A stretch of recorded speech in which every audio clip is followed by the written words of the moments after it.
हा स्टुडंट्स, आपल्याला आता निगेटिव्ह कांट बघायचं आहे. प्रिव्हियस लेक्चरला आपण कांट डिफिशियन्सी बघितलं. कांट डिफिशियन्सी म्हणजे काय असणार आहे, आपण 1/10 प्रमाणे किंवा इंडियन रेल्वेच्या नॉर्म्सप्रमाणे जे काही आपण नॉर्म्सप्रमाणे जे काही सुपरविशन प्रोव्हाइड करणार आहे, ओके, किती असणार आहे, 1/10 असणार आहे मॅक्झिमम स्पीड.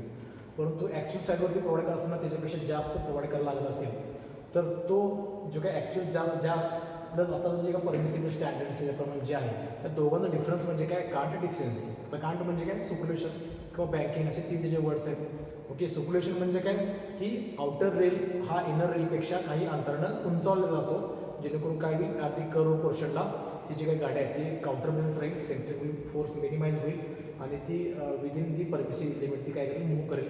ओके, त्यासाठी इनर रेलपेक्षा आउटर रेल हा काही उंचीनं वाढवला जातो, तो म्हणजे काय, सुपरविशन किंवा कांट म्हणतात त्याला. ओके, आणि ती कांट डिफिशियन्सी म्हणजे काय करतोय आपण की ॲक्च्युअलमध्ये किती प्रोव्हाइड करायचं आहे, पण साईटवरती ते ॲक्च्युअल किंवा परमिसिबल लिमिट जे आहे त्याचं किती आहे, त्या दोघांचा डिफरन्स आहे. ॲक्च्युअल प्लस परमिसिबल लिमिट त्या दोघांचा डिफरन्स म्हणजे काय, कांट डिफिशियन्सी. ओके, आता नेक्स्ट आपल्याला बघायचं निगेटिव्ह कांट म्हणजे काय. निगेटिव्ह कांट, कांट म्हणजे काय आलं, इनर रेलपेक्षा आउटर रेल काय असणार आहे, उंचावर असणार आहे. ओके, आता निगेटिव्ह कांट म्हणजे आपण इथे बघूया. फॉर मेन ट्रॅक, आता हा मेन ट्रॅक आहे, हा मेन ट्रॅक आहे हा. ओके, इथून हा गावी ब्रँच ट्रॅक ह्याला गावी मिड किंवा इथून ब्रँच ट्रॅक माहीत आहे. ओके, बट हा काय आहे तुमचा मेन ट्रॅक. आता ह्या मेन ट्रॅकला हा जो पार्ट पी आहे, पॉईंट पी, हा पॉईंट किंवा हा ट्रॅक जो आहे इकडचा पॉईंट पीचा ट्रॅक, तो काय इनर ट्रॅक आहे, आतला ट्रॅक आहे. आणि पॉईंट क्यूचा ट्रॅक हा इथून असा, त्यामुळे हा पॉईंट क्यूचा ट्रॅक काय आहे, हा आउटर ट्रॅक आहे. ओके, त्यामुळं हा पॉईंट पीचा ट्रॅक पेक्षा आउटर क्यूचा ट्रॅक जो आहे, आउटर ट्रॅक, तो काय असणार आहे, थोड्या उंचीवर असणार आहे. बरोबर आहे बघा. ओके, हा पॉईंट पी आणि हा पॉईंट क्यू हा काय असेल, थोड्या उंचीवरती असेल. ओके, हा पॉईंट क्यू काय असेल, थोड्या उंचीवर असेल, बिकॉज कर्व पोर्शनला काय असणार आहे, इनर रेलपेक्षा आउटर रेल काय असणार आहे, उंचीवर असणार आहे. Okay, for main track. बरोबर आहे. आता हे झालं मेन ट्रॅकचं. ओके, आता फॉर ब्रँच ट्रॅकसाठी आता विचार करूया. फॉर ब्रँच ट्रॅक लाईन, इथून अशी ब्रँच ट्रॅकची जाणार आहे, त्यासाठी विचार करूया. आता ज्यावेळी ब्रँच ट्रॅक लाईन इथून कर्व होईल, ओके, फॉर ब्रँच लाईन, त्यावेळी पी हा वरती पाहिजे आणि क्यू हा खाली पाहिजे. बरोबर आहे. फॉर हे काय झालं, मेन ट्रॅकसाठी. ओके, फॉर ब्रँच ट्रॅक काय असायला पाहिजे, पी हा वरती असायला पाहिजे आणि क्यू हा खाली असायला पाहिजे, म्हणजे क्यू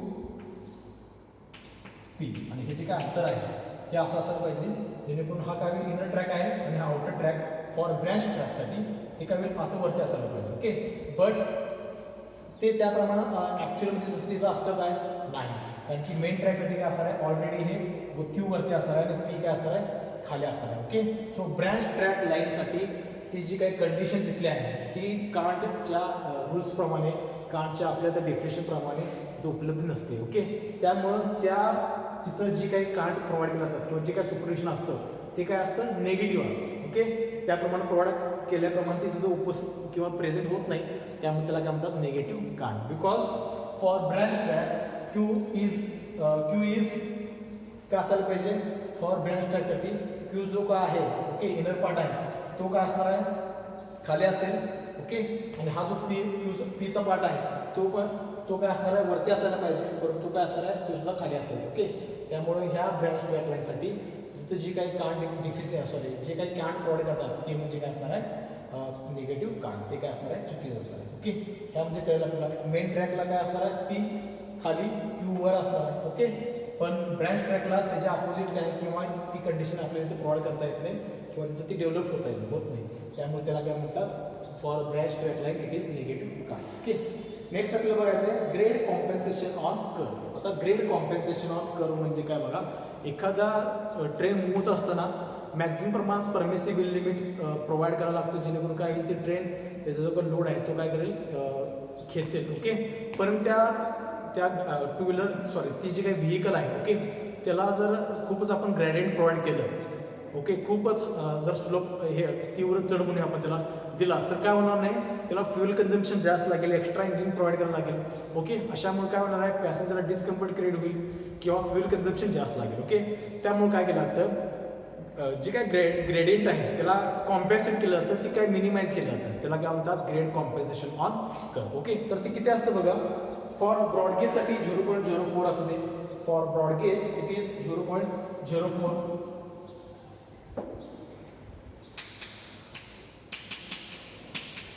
0.04%.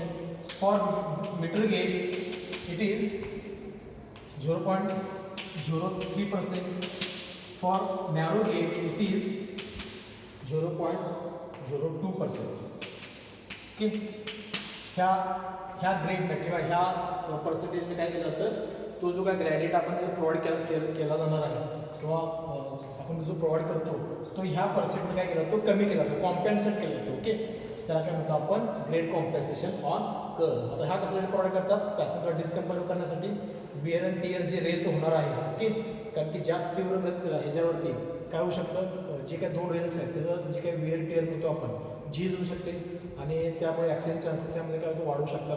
ह्या सगळ्या गोष्टी मिनिमाइज करण्यासाठी काय येतं ग्रेड कॉम्पेन्सेशन ऑन कर्व केलं तर म्हणजे काय ते काय ग्रॅडियंट आहे ते ग्रॅडियंट मिनिमाइज केलं जातं. ते किती मिनिट करतात? ब्रॉडगेजसाठी 0.04%, मेट्रोगेजसाठी 0.03 आणि नॅरोगेजसाठी 0.02% यामध्ये काय येतं ठरलं जातं. ओके, नेक्स्ट आपला पार्ट बघायचा आहे Koenig on wheel. Okay, next part आहे कोनिंग ऑफ व्हील. ओके, आता कोनिंग म्हणजे काय की बघा कोनिंग व्हील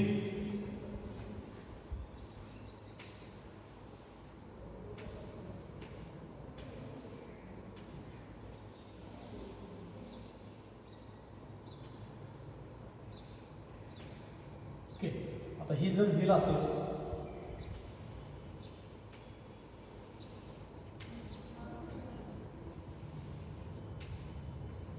ओके, या प्रकारची व्हील काय करते मॅक्झिमम प्रमाणात प्रोव्हाइड केली जाते. ओके, आता ह्यामध्ये हे जे काही व्हील्स आहेत व्हीलचे फ्लेंज आहेत ते काही प्रमाणात काय केलं 1:20 ह्या स्लोपने काय केलं जातात, ह्या स्लोपनं काय केलं जातं त्याप्रमाणे डिझाईनिंग केलं जातं. ओके, त्याला काय म्हणतात nothing but Koenig of wheel. Okay, त्यासाठी आपण दोन पद्धती सांगू शकतो. सपोज हे व्हीलला कोनिंग नसेल आणि अशा पद्धतीने असेल, हे व्हील्स जे आहेत ते ह्या पद्धतीने असतील. ओके, तर त्याच्या खाली जे रेल्स आहेत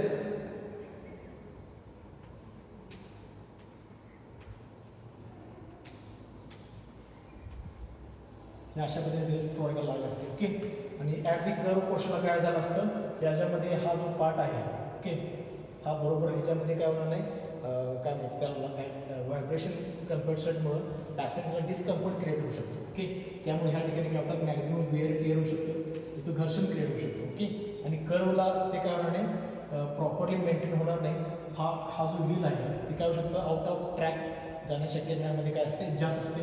त्यामुळं हे जे काही व्हील्स आहेत ते बरोबर फ्लॅट न ठेवता काय केलं जातात काही 1:20 ह्या स्लोपने केल्या जातात, ह्याला कोन केलं जातं. ओके, त्याला काय म्हणतो आपण Koenig of wheel. Okay, same ह्याप्रमाणे काय असणार सगळे जे काही रेल्स आहेत ते कोनिंग ऑफ व्हील 1:20 ह्या स्लोपने काय करतात कोनिंग व्हील करतात. ओके, हीच कन्सेप्ट म्हणजे काय coning of wheel. Okay, the flanges of wheels are not made flat but made in the shape of cone by maintaining slope about 1:20. Okay, when the wheels are set on the axle, then it is a tendency or some chance to lateral movement between flanges of the wheel and the rail. Okay, ज्यावेळी एखादी rail एखाद्या curve पोर्शनला असणार आहे त्यावेळी ह्या व्हीलमध्ये आता wheel हे ट्रेनला जे काही व्हील असणार आहे चाका असणार आहे ओके त्यामध्ये आणि ह्या रेलमध्ये काय होऊ शकतं थोडंफार लॅटरल मुवमेंट होण्याची शक्यता व्हायब्रेशन क्रिएट होण्याची शक्यता काय असते जास्त असते. त्यामुळं ते जर आपल्याला अवॉइड करायचं झालं तर कोनिंग ऑफ व्हील खूपच महत्त्वाचा पार्ट यामध्ये क्रिएट होऊ शकतो आणि त्यासाठी जो काय स्लाइड स्लोप जातो तो म्हणजे काय नथिंग बट 1:20चा त्याला काय म्हणतो आपण कोनिंग ऑफ व्हील. त्यामध्ये व्हील्स हे फ्लॅट ठेवत नाहीत त्याप्रमाणे कोनिंग हे जे काय आहे हे कोनिंग 1:20 काय केलं तर ह्या रेल सिस्टीमला बघायला प्रोव्हाइड करतो. ओके, आता हे जे काय कोनिंग ऑफ व्हील आहे ते ह्यामध्ये दिलेलं आहे त्यामध्ये हा रेल पार्ट आहे दोन रेल पार्ट्स यामध्ये ॲक्सेल आहे आणि these are the 2 flanges of wheels. Okay, यामध्ये हा जो रेल पार्ट आहे हा रेल पार्ट स्लीपरवरती काय केला आहे अटॅच केलेला आहे. ओके, आणि हे जे काय दोन आहेत दोन फ्लेंजेस आहेत त्यामध्ये हा कोनिंग दिलेला आहे 1:20 स्लोपला दिलेला आहे. ओके, नॉर्मल ज्यावेळी स्ट्रेट पोर्शन असेल त्यावेळी ट्रेनिंग होत असताना हे दोन फ्लेंज जे काय व्हीलचे आहेत आणि जे काय दोन रेल्स आहेत ते प्रॉपरली काय असतील सेंटरला बरोबर रन होत असतील. Okay, but at the time of curve पोर्शनला जर असेल तर काय होईल बघा ज्यावेळी कर्व पोर्शनला असतं ओके त्यावेळी सपोज हा असा कर्व ड्रॉ करायचा. ओके, ठीक आहे गाडी अशी राईट साईडला मूव होत असेल कर्व पोर्शनला त्यावेळी काय होईल हा जो आउटर ट्रॅक आहे, हा आउटर ट्रॅक असेल, हा इनर ट्रॅक असेल त्यावेळी, बिकॉज अशा पद्धतीने काय होणार आहे की मूव्ह होणार आहे. ओके, तर ह्या अशा वेळी काय होतं, हा जो आउटर ट्रॅक आहे किंवा हा जो आउटर व्हील आहे, आउटर व्हील तो काय करतोय, मॅक्झिमम डिस्टन्स कव्हर करण्यासाठी थोडाफार काय करतो, बाहेर ढकलला जातो. ओके, त्यामुळे हे जे काही डिस्टन्स आहे हा सेंटरला न जाता थोडंफार काय होतं, इकडे येतो. ओके, आणि सेम त्याप्रमाणे त्याला कॉम्पेन्सेट करण्याकरता, हे डिस्टन्स मेंटेन करण्याकरता हा थोडाफार काय होतो, आत होतो. ओके, त्यामुळं ह्या कर्व बिहेवियर जे आहे ऑन दी कर्व पोर्शनला ते काय होतं, चेंज होतं. आउटर रेल जो आहे तो मॅक्झिमम डिस्टन्स पार करण्यासाठी हा थोडाफार काय करतो, आउटर बाहेर आला असतो आणि हा इनर डिस्टन्स काय होणार, कमीत कमी डिस्टन्स पार करणार आहे. ओके, आणि अशा पद्धतीने काय होतं, जी काही कोनिंग ऑफ व्हील आहे त्याचा ह्यामध्ये काय होतो, फायदा होतो आणि आउटर रेल जे आहे ते मॅक्झिमम प्रमाणात काय करू शकतं, डिस्टन्स कव्हर करू शकतो. Okay, these are the behaviour of Koenig of wheel regarding this the rail. Okay.